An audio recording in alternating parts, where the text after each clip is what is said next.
we felt that the process very much needed women like ourselves who had had the experience of standing in each other's shoes and having worked across the divide and having no difficulty doing that.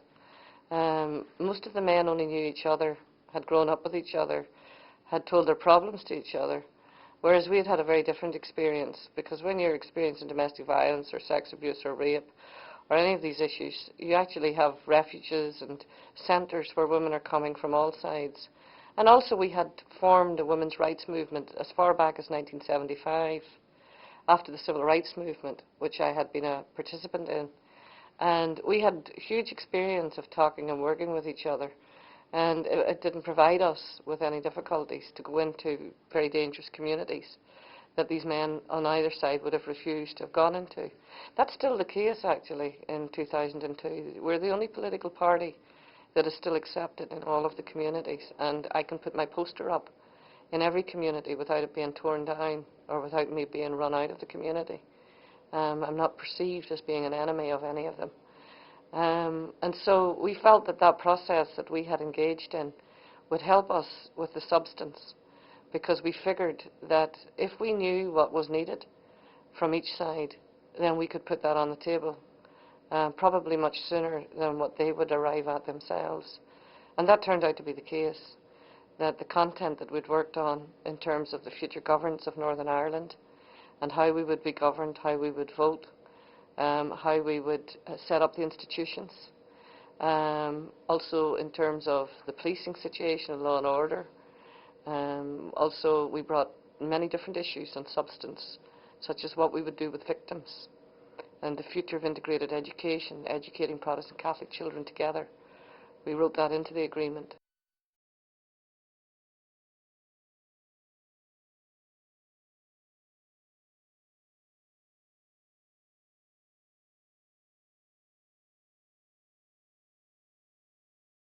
We developed this forum, regular forum, where we are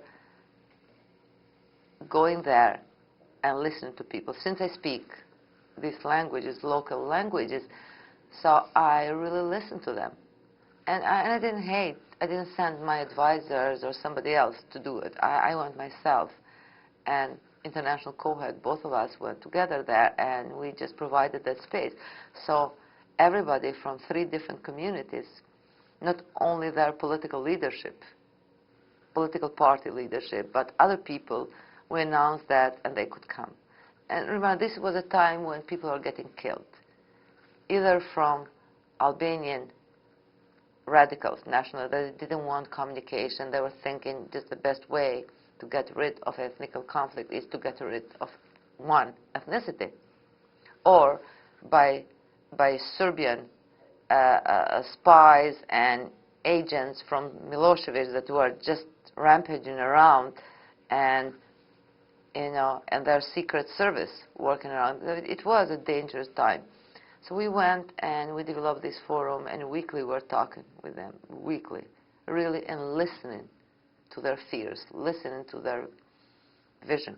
Maybe I had more open doors because I really had a hand and pulse of people. Maybe it helped me because I'm a physician. So, and I always practiced, even at the time when that opportunity was denied to me, I did practice. So I listened to people, and I knew what's going on. And then if I see that there is a problem there that I really can address and I can help solve, so I was there. And so people started recognizing that. And because I was a woman, I was more interested to find out what's going on, and I had that opportunity.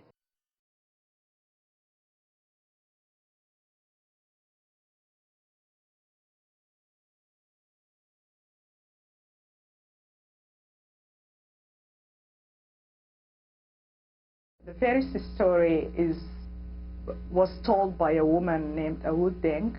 She's a Sudanese peace builder from the region of Bahr al-Ghazal, southern Sudan.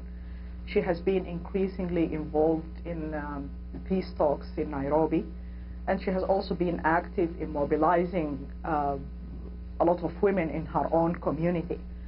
A lot of people were interested to know how she gets, women organized in a war zone to talk about the political issues and to talk about women's mobilization in post-conflict Sudan.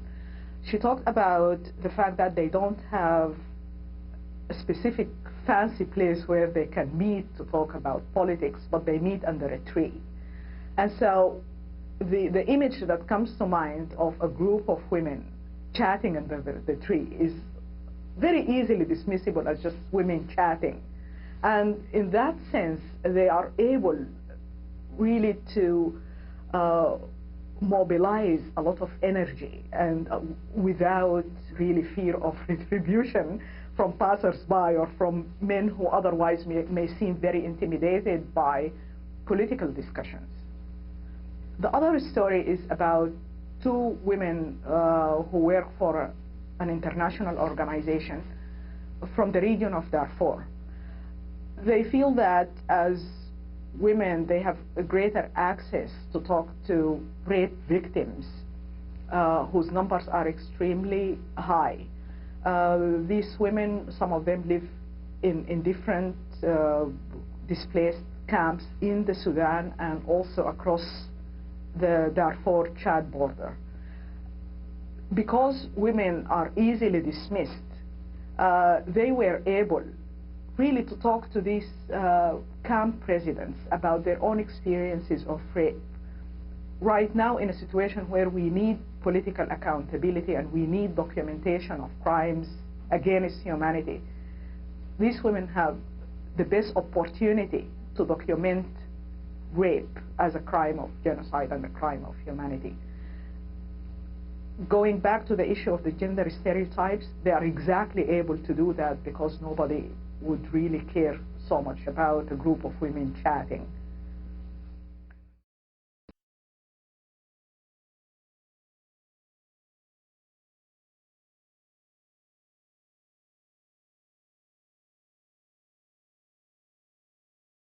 Women have a special role. I'm a woman and I'm a mother, and it's in our experience that in decision making, in important decisions, crucial decisions, women are left out, especially decisions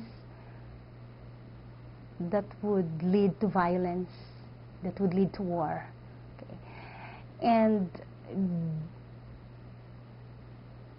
because I think, because of this nurturing, our gift of nurturance, our gift of life,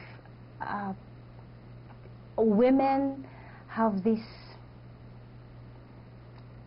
I cannot exactly put it, because I see images, while I'm describing it, I see images of the faces of women, of the mothers, of the children who were taken hostage. The pain, you could not describe. The pain in their eyes. They were not crying, but you could see the pain. If they're just given the chances, they were consulted in decisions, I'm sure that they would say no to violence, no to war. We have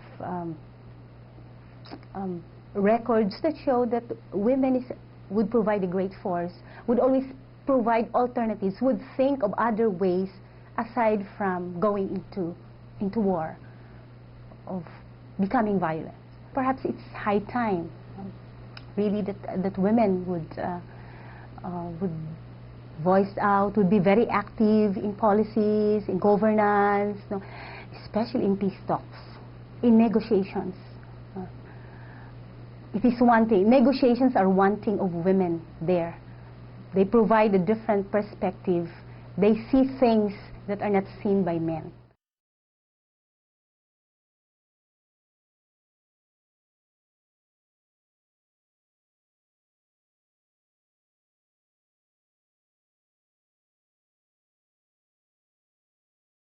If I recall back, I think I'm where I am because of that background that I acquired with the women at the grassroots. I was, before I became a minister, I was involved in mobilization of resources with the communities. I think I got a lot of experience from there. And actually, if you look at the women in leadership positions today in Rwanda, came from there. They came from the women NGOs, they came from community-based organizations. There were people who are very much involved with the civil society. And today, they are the ones who are providing the leadership. So I think what's important is to stick to our principles, be honest, be active, be articulate. Because everyone would want to rely with you see, women at the grassroots are a force, you know. This is a positive force that they need to be strong, and they need to know that they are the ones who made us who we are. They are the ones who we are products of the grassroots women. All these women you've seen at the top who are involved at the policy level were down there, you know. That's how we're identified. You know. It's because of this accumulation of good initiative, good activities. And when we talk about the policymakers, I think every policymaker should have to listen. People have to listen to these women. You just can't ignore them because they are the key. If I look into my province, a number of these community-based organizations, the NGOs, are doing very good work. Actually, they are providing the leadership in most of these government programs and government policies. They are the ones who are doing the implementation. So it's important we get the feedback.